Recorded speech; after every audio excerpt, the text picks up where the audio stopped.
Kasus penganiayaan terhadap relawan Ganjar Pranowo Mahfud MD bukan kali pertama terjadi. Sebelumnya, satu relawan Ganjar Mahfud tewas saat bentrok dengan relawan pasangan Capres-Cawapres lain di Sleman, Yogyakarta.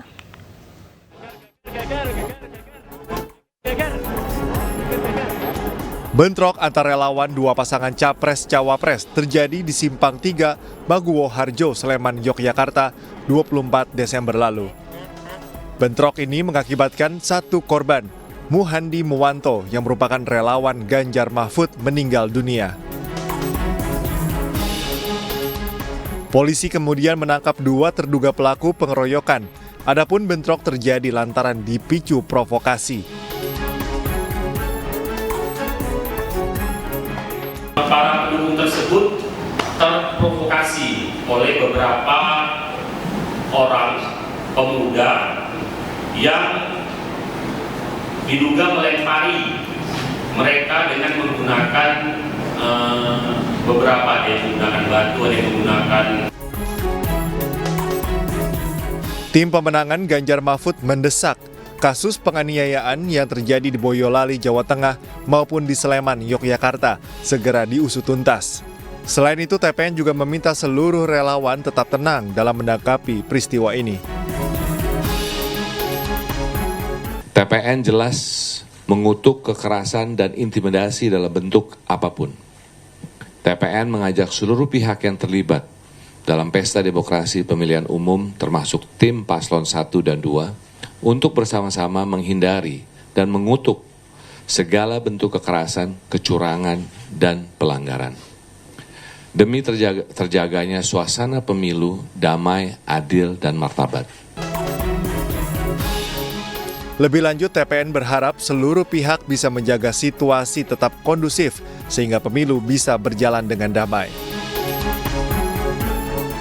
Tim Liputan iNews melaporkan. Pemirsa, pertemuan antara Presiden Joko Widodo dengan aliansi kepala desa di Istana beberapa waktu lalu jadi sorotan. Pertemuan itu diklaim membahas undang-undang desa dan menjaga pemilu damai.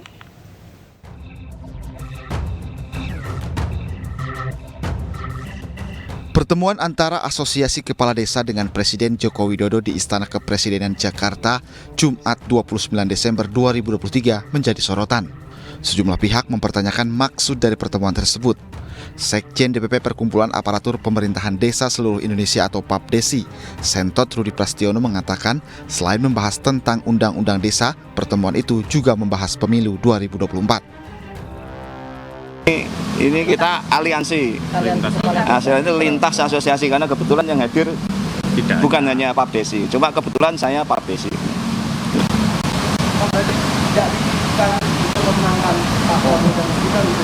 Oh, tidak ada Bapak. Tidak ada kan.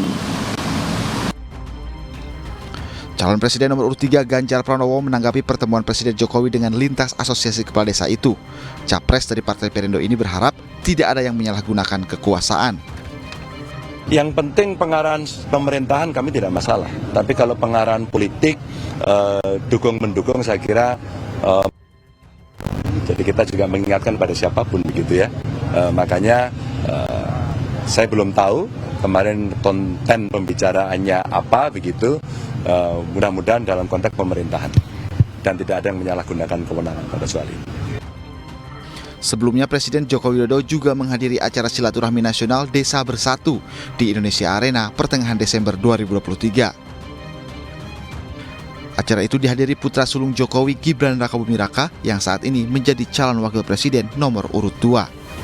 Pemirsa, 3 calon presiden 2024 bakal beradu ide dan gagasan dalam tema pertahanan yang akan digelar 7 Januari. Sejumlah pihak menilai debat ketiga itu menguntungkan Capres Prabowo yang saat ini menjabat Menteri Pertahanan.